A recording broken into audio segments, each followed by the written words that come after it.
This is the Work Smart Hypnosis podcast, session number 439. Carlos Casados on sacred transformations. Welcome to the Work Smart Hypnosis podcast with Jason Linett, your professional resource for hypnosis training and outstanding business success. Here's your host, Jason Linett.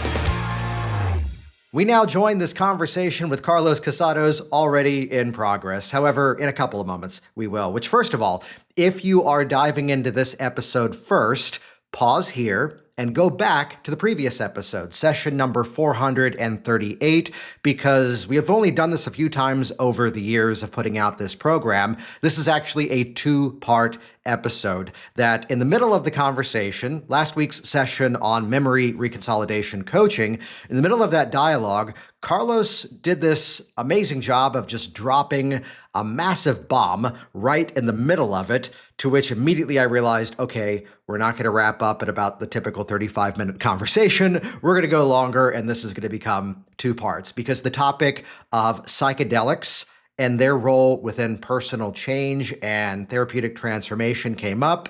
And I knew that we had to dive into this topic in its entirety, whether it's where it fits into the model, some of the history behind it, of course, the legalities and the awareness as to what it might be a fit for and what it perhaps might not be a fit for, and even so how it becomes an extension of the conversation as to the process of generative change, to which I was going to say this is one of those topics on the cutting edge.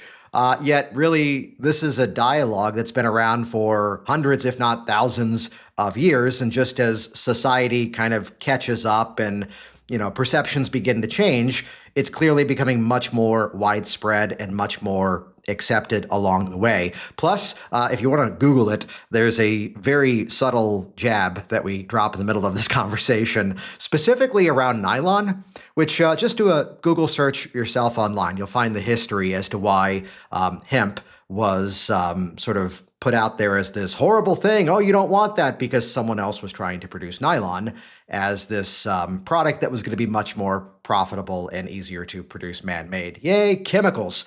Google it yourself. I'll just leave it at that. So this dialogue, though, of generative change, how is it that we don't just help someone to change just on the level of habits and behaviors, but truly on that form of identity? And I'll tell you, my favorite part of this conversation is a topic that we get on toward the end, which would be the yeah, but to this entire conversation around the psychedelics, which would be that, could you also suggest that possible kind of a transformation without the substance? And you're going to find some really interesting takeaways from that conversation. So again, if you're listening to this episode first, stop it. Go back, listen to last week's episode, session number 438, the one that began with Carlos on memory reconsolidation coaching. Listen up till there, then come back here, and then continue listening for the part two of this conversation. As of the time this episode should be releasing, I believe it actually might be the day that Carlos is kicking off with his 6-week live and online training and certification event, specifically on memory reconsolidation coaching, his approach to timeline hypnotherapy change, which you can find all the details over at carlostimeline.com. If we get clever, we might try to release this part 2 episode maybe a few days early to give some of you a little bit of a running start, though I do know that having looked at the agenda that Carlos is putting together for his event, if you're able to be there for class number 1, awesome. If timing's not a fit and you're hearing this too soon and you're only able to dive in starting with class number 2, I know he's going to be making the replays available. You'll be easily able to catch up on your own and dive in with the rest of the crew going through this event with the training, with the practice sessions, with the hands-on interaction in this live and online format. So once again, you can check out the details of his upcoming event by heading over to carlostimeline.com. That'll actually just redirect over to his hypnotherapy breakthrough site, specifically the page for this upcoming event, which personally I'm going to be there for, and I'm excited to learn what he's got to share and make use of his principles in my work too. So join us over at carlostimeline.com. And with that, Let's dive directly in. This is session number 439, Carlos Casados on sacred transformations. Which, I mean, the dialogue around specific language and not just the memory itself, but the perception of the memory itself, which you somehow got in my head like 30 minutes ago off of fruit stripe gum. And maybe we'll work with that after we're done recording here. At what place does the work of, let's say, sitting down with the client and actually facilitating the change, then in your approach, when and where does the sacred healing, does the psychedelic part come into that? Or is that a full different category? Yeah, great question. It's both a different category and there's some overlap here, and I kind of wanted to talk about that. So the method of working with your timeline and doing memory reconsolidation, it's not really limited to timeline work specifically. Like there are psychologists and coaches that work with adjusting memories, and when I have worked with psychedelics of various forms, one of the drills that I like to do is to go back in time and relive an experience differently. So I'm teaching my nervous system how to connect with a reality that was formerly beyond my reach. But now that I do this exercise, it's no longer beyond my reach. And now the thing that's connected to those series of memories becomes easier. So if, for example, I had a phobic or traumatic association with doing math. Okay, this is probably not unheard of. I'm sure many of your listeners can identify with not being mathletic. They feel like they just don't do math. Their brain doesn't work that way. Usually, as you know, there's some kind of traumatic memory associated with failing or getting screamed at by their math teacher, like me. And so in my case, for example, I went up to 9th grade and I was doing really good. Like I always got A's in math, and I would get like an A in the first half of the algebra class, and then in the second half, I would get like a D or an F. And I did this twice. And I had a teacher who was a screamer. And I'm just going to do a little personal share here. My life at home was somewhat like that. I mean, it was tumultuous. There was a lot of yelling and screaming. And to me, it just really triggered me when I was in that class. So a while back, I did a psychedelic journey, and I asked to heal some memories. And one of the things I did is I was brought back to the classroom with this screaming teacher. Mind you, ever since then, I decided that I wasn't good at math and I couldn't be good at math. But when I re-experienced this memory under psychedelics, I was able to suddenly de-trigger myself. I was able to see my teacher as a suffering human being and have compassion for him and really forgive him. And when I emerged from that experience, it was as if I had gone back in time and rewritten the experience. So I woke up with this feeling of, I may not be instantaneously good at math now. I just feel like I could be, and there's nothing holding me back. If I want to go on a YouTube tutorial, deep dive and study math, I feel nothing's holding me back. I don't have any emotion around the idea that I have to be bad at math or that I can't be good. I have none of that stuff anymore. Well, you just hit on something there that we'll both either gather more fans as a result of the conversation we're about to have, or we might get some red X's on our faces, which is that the hypnotic change work process can create some incredibly magical transformations. And there are places where there's a much more direct, if not obvious, logical through line in terms of how to create the change. So the person goes, can hypnosis help me to learn a language better? To which, okay, well, yeah, in terms of increasing memory retention, increasing focus. I'd also point out that it's hard to remember something you haven't ever properly learned in the first place. But then also, What's that? Comfortability as well. Yeah, comfortability, getting rid of those stories, getting rid of, on the business consulting side of my world, there's maybe 25% the issue of having to clarify, no, the issue is not that you're not a computer person. It's that your marketing headlines suck. Right. And your audience can't figure out what the hell you're actually selling, and stop blaming Facebook for that. Mark Zuckerberg is shadow banning me. No, you're not speaking in a way that actually stops people in their tracks. So how the hell we get there? No, so it's where there's this working on the things that can be addressed, working on the things that prevent the growth, the things that stand in the way of. And that's where we can gather some extremely significant traction where, I would look at that example and say that simply throwing positive suggestion at the person with that story, they could see a positive result as a result of receiving that. Though at the same time, now there's no longer that underlying thing that the mind's got a really good reason to not believe it. Yeah. There's something more tactical and tangible to grab onto.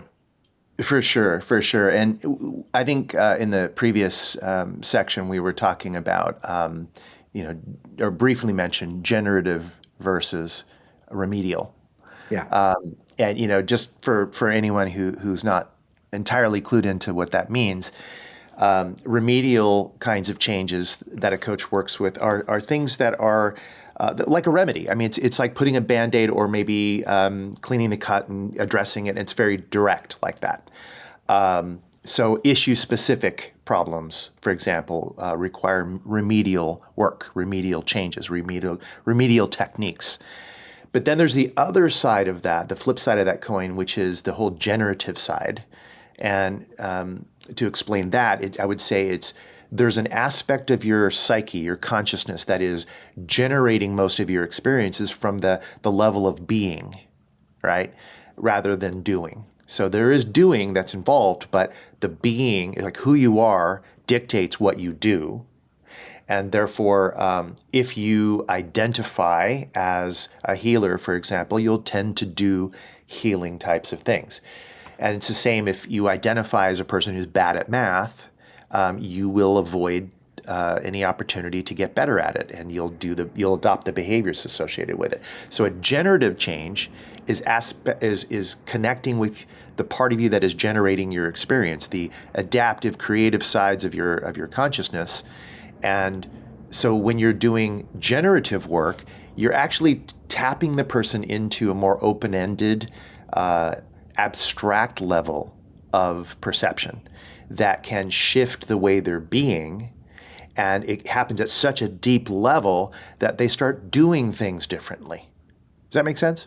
It does. It's the fact that the identity as to who they are, they're now the person who does those things versus, again, I'm not the one who can do that. Who am I?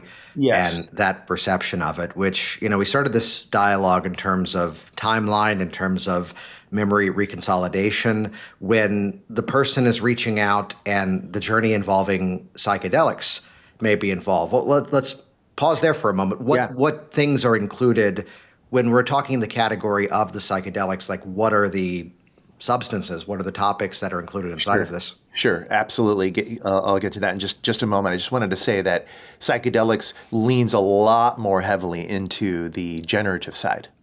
Just saying. Yeah. It's a lot more to do with who you are and who you're being, and discovering and maybe even expanding beyond your normal boundaries of what you think you are, and opening up to the bigger picture. So the vision, the purpose, the meaning, you start to connect, especially at a certain dosage level. You start to get beyond the sort of immediate ego, and you expand into that greater ego of connecting to everyone else and everything else. So specific substances, that can be a variety of things, from cannabis and cacao at the more easy to work with side of it, to psilocybin mushrooms, of which there are over 200 varieties to work with. LSD-25, which is a chemical that's been around for quite some time now, probably 50, 60 years. And mescaline or huachuma, which is South American cactus that contains mescaline in it. So there are a variety of what we call tryptamines and phenethylamines, which are these classes of chemicals that are psychedelic, and they're very similar. They kind of overlap in the way they work somewhat, but they achieve them through slightly different chemical means. All of these substances have a very high safety profile. So I just wanted to say that compared with pharmaceuticals, there's just no question. There's a huge difference in safety.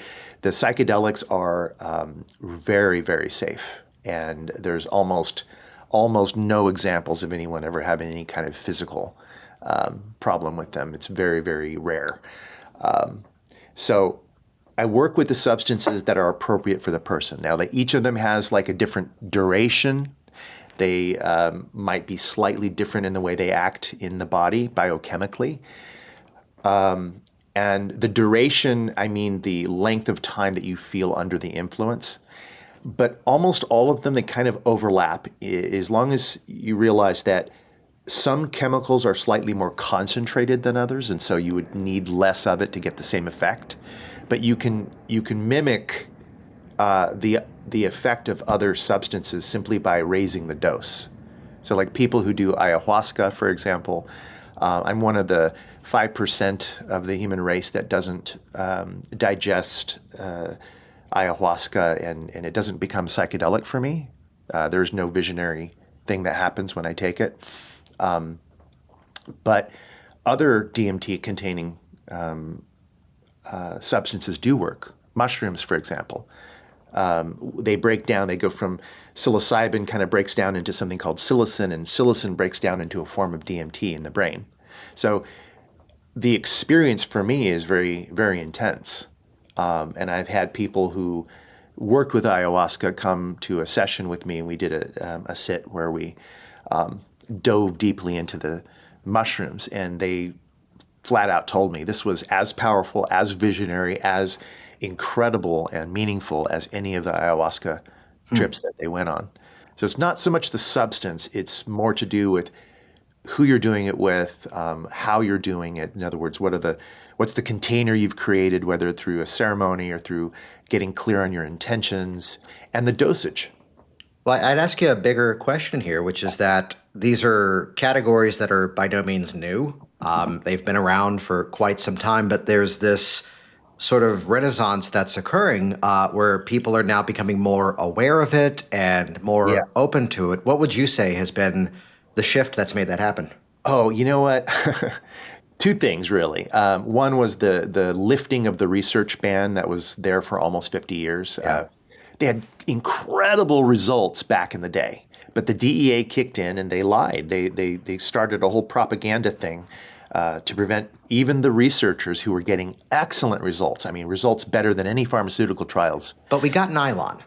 We got nylon out of it. We got nylon. I mean, yes. so. And forever chemicals. Yay. Who doesn't like a little microplastic in their bloodstream? But now that it's been lifted, King's College in England, and you've got Johns Hopkins and many groups of medical researchers are beginning to experiment with LSD, psilocybin, DMT, and then actual mushrooms and cannabis and ibogaine and other things. So that's one major thing that's changing the dialogue. And then another social manifestation that I think had a huge effect, literally, was Michael Pollan's book. Michael Pollan is a New York Times bestseller. He's a food writer. And he wrote a book called How to Change Your Mind. And when he wrote that book, it just took off. Everybody, even people who they didn't know they were interested in psychedelics. They're suddenly interested in psychedelics. And then, of course, the Netflix documentary that has the same name, it was based on the book. There's seven episodes. And so many people have watched that. Oh my God. So I think that phenomenon has opened the door to this. And now you got all sorts of, psychologists interested in this and people who would otherwise not even be paying attention. And now they're thinking about psychedelics and, can I use this for myself? Can I use this with my clients? And, people are going on more retreats than ever now whether it's out of this country and places like Peru and Colombia and Brazil and Mexico, or within the United States, the continental United States. I run retreats myself, so I know that there are a lot of places that are doing this now. So then on the practitioner side, that's where, here's one part of your world where you're working with clients one-to-one, and it's more of, let's say, a traditional hypnotic NLP perspective. And then here's this other side. What's kind of your decision structure? What's sort of your mapping in terms of who's a fit for which one, other than they're reaching out for either this or that? Other than that, like, how's your decision structure go in terms of which pathway is the right one for them? Right. So, I'll do my best to answer that question. I just have to say that some of this is to do with my genius. And as you know, genius is typically not well understood in the conscious sense from the genius. Like, usually you ask a genius, how do you do that? And the genius goes, well, I don't know. I just do it. Right. So I think I have some unconscious genius in this department. I do a lot of vetting with my potential clients that I do this with and potential students. I obviously go through the basics. There's logical structure to asking, making sure a person isn't on psychiatric medications and they don't have, high blood pressure and other issues. I mean, I'm going to go through some medical kind of red flags and clear those things out. But then there's the next part, which is more to do with, why are you doing this? Why are you interested in this? Do you have experiences either like this or remotely related? Like, have you tried cannabis? Have you, what was your experience of those things? Do you have any kind of history of being interested in this, or what really brought you to this? And then maybe what would you want to achieve or accomplish when you're doing it?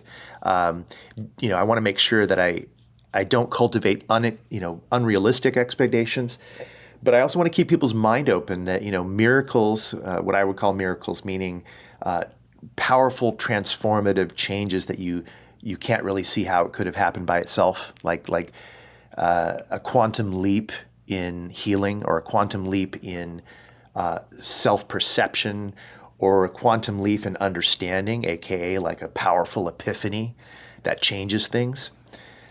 These things are reasonable to hope for, or even maybe even expect in a lot of cases, if the session is guided properly.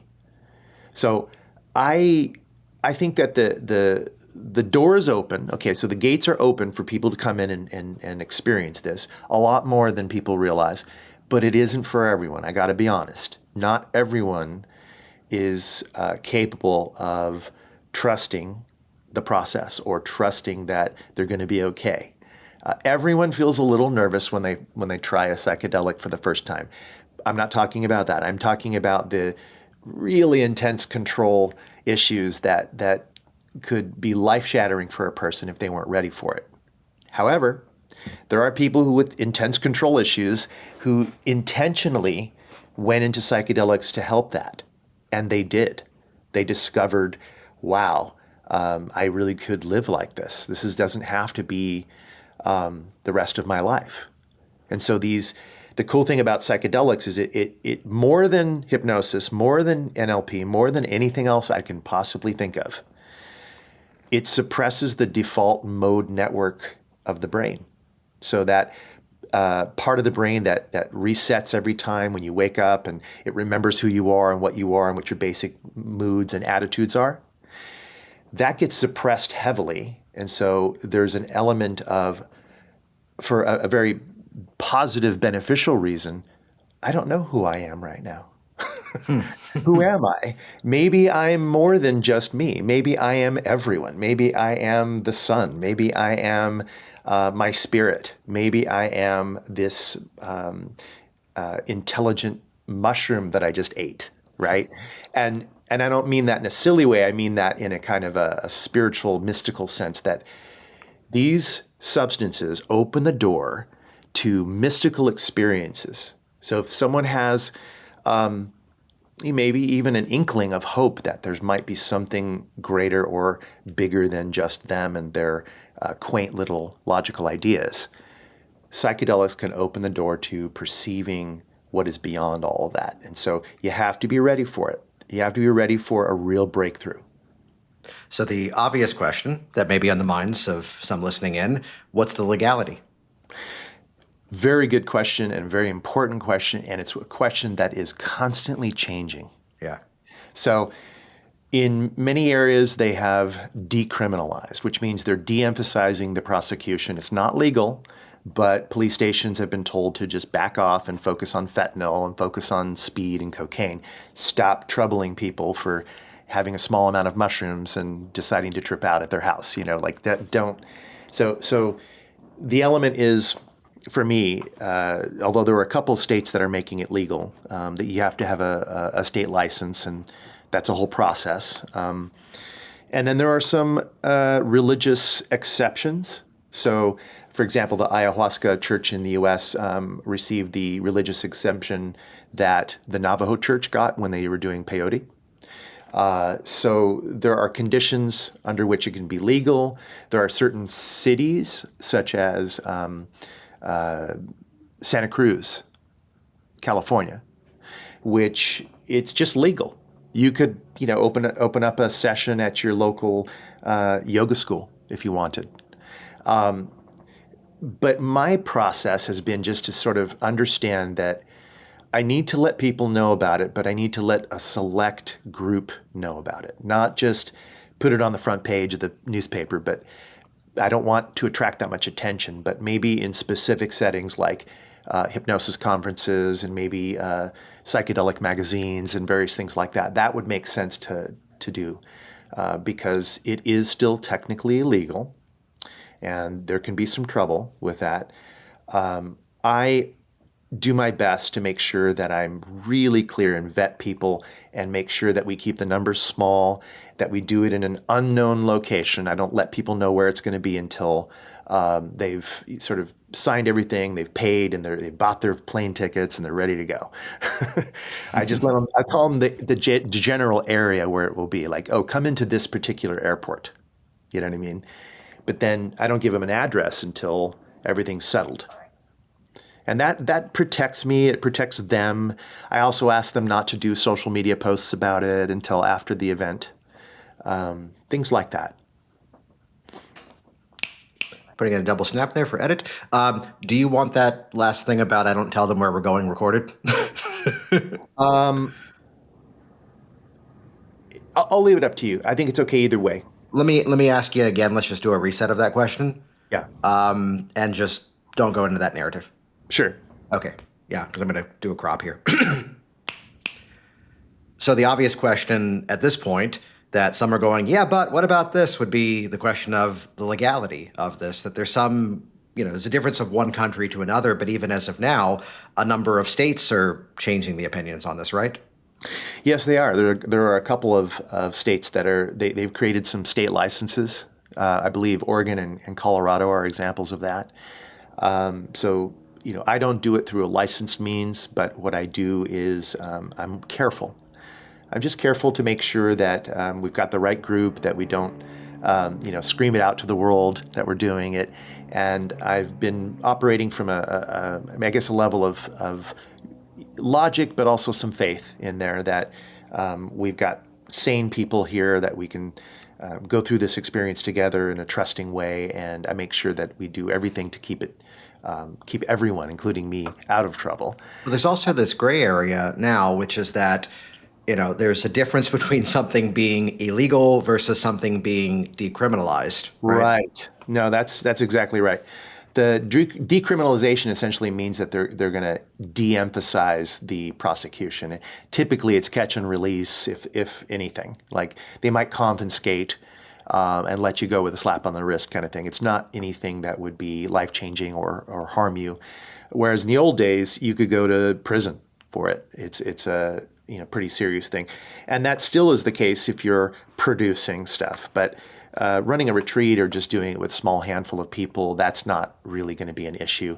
And to my knowledge, I don't know of any other retreat goers that have ever gotten in any trouble. This certainly not on mine, ever. But never have I heard of even other, retreat leaders getting into trouble. And I think that's because of the decriminalization aspect. I say this in the state of Florida, where basically standing in the parking lot and waving will get you a medicinal card. Well, I mean, we talked about the movie How to Change Your Mind, remember? Earlier. Yeah. And it's like, some of those were just regular old retreats. They weren't being run by medical doctors. So, I mean, if he can put that out there, like a documentary about it, obviously those people aren't worried about being prosecuted for it, even though there's video evidence that they were doing it. Yeah. So is there a story that comes to mind of, let's say, someone you've worked with in more of a traditional coaching sense, who then on their own decided to also go this route? Or does that crossover not tend to happen for you? Do you mean people going out and guiding retreats or doing it with themselves? No, I mean in terms of your specific clients that are working with you for personal change, then elevating into the experience of these. Yes. Yeah. A portion of my clients are actually people who were seeing me for other things. We were doing NLP coaching and hypnosis. And they said, I'm really interested in doing a retreat. And we've done like these overnights. I will do one-on-one sessions with some of those people. There's like a cabin that I would go to, and we would set it up and we would do like an overnight type of thing. So that is the case, that some of my clients do end up being, sacred medicine work clients as well. Although here's the and vice versa, by the way. Yeah, here's the fun question, which we're well over an hour at this point, so we may get fancy and splice this into a two-part episode. Sure. So I might be referencing something that I'm sure I'll put this in the intro for part 2, saying, hey, go back and listen to part 1 if you're coming in for part 2, which is, let's go all the way back to 16 years old. And here was this experience where you were being hypnotized and having an experience that wasn't your own, yet experiencing it as if it was your own. I'd be curious to ask, from the sacred medicine side, from the psychedelic side, even without the use of the specific substances, has that influenced the way that you actually do the work, even when those things are not present? Oh my God, yes, absolutely.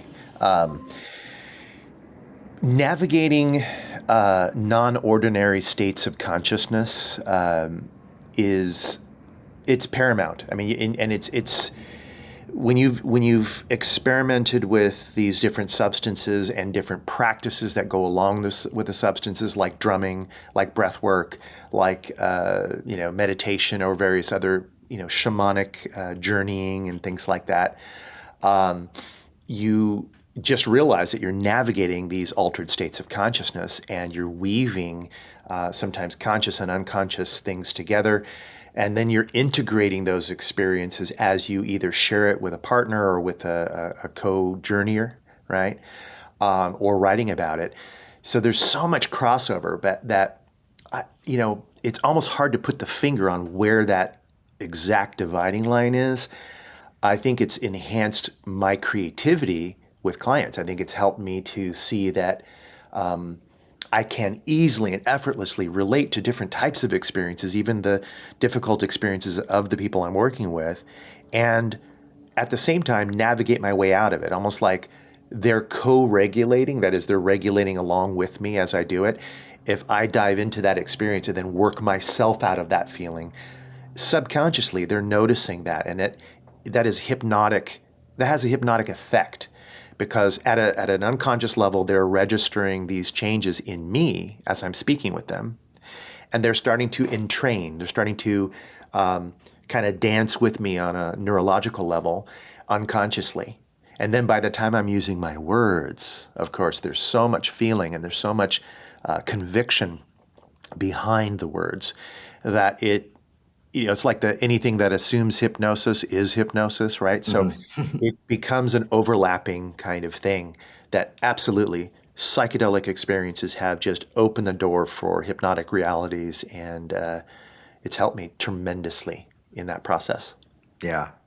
Hey, before we wrap this up here, you have the event that's coming up. It's over at Carlos Timeline hypnotherapy.com, and that'll just redirect over to your hypnotherapy breakthrough page where the info is over for that event. I'm looking at your agenda here, and I'd love to kind of close this out talking about a word that is in the category of like, oh, this is trending right now. We need to talk about this word because it just draws people in. It's the phrase of creating resilience. Yeah. Yeah. What's your definition? What's your perception of resilience? Really simply put, it's the ability to bounce back from difficult things, to not only reset, but to maybe even get further than where you were. So resilience, if that were the case, then how does resolving lifelong resentments and negative emotions cause you to be more resilient? Well, think about it.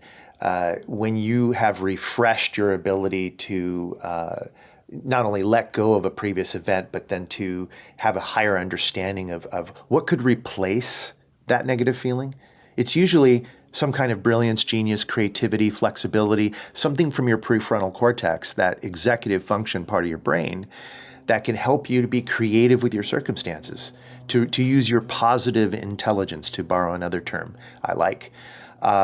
So resilience is about retraining the brain to be more in your positive intellect, the part of you that is not only emotionally intelligent, but also focused on solutions. It's also things like when you shift your beliefs and your identity around to reflect the side of you that can do that, or the side of you that has already done that. These parts of you are more like, bring it, I got this, right? As opposed to the other side that's like, oh my God, what do I do? So resilience plays into the class because I'm going to teach people how to not only make their clients access these resilient states, but also people who are in the class are going to be doing work on themselves to become more that resilient person. Hey there, it's Jason Linett, and once again, thank you so much for interacting with this program, for sharing your feedback of it online, leaving your reviews, as well as my favorite part of this, the way that these episodes have become a part of the everyday conversation of this industry. So thanks for your support over the years. You can find more episodes like this over at worksmarthypnosis.com, and also head over to carlostimeline.com. That's where you can find all the details of this upcoming event. We might try to release this week's episode on Tuesday rather than Thursday to give some of you a running start if you want to join this upcoming event. Though once again, he's going to be publishing the replays, so if you're only able to dive in starting with class number 2, you'll be easily able to catch up on your own by diving into the replay content. So check out the details of this upcoming memory reconsolidation coaching. It's a 6-week live and online certification event with Carlos Casados. Find all the details over at carlostimeline.com. Thanks for listening to the Work Smart Hypnosis podcast at worksmarthypnosis.com.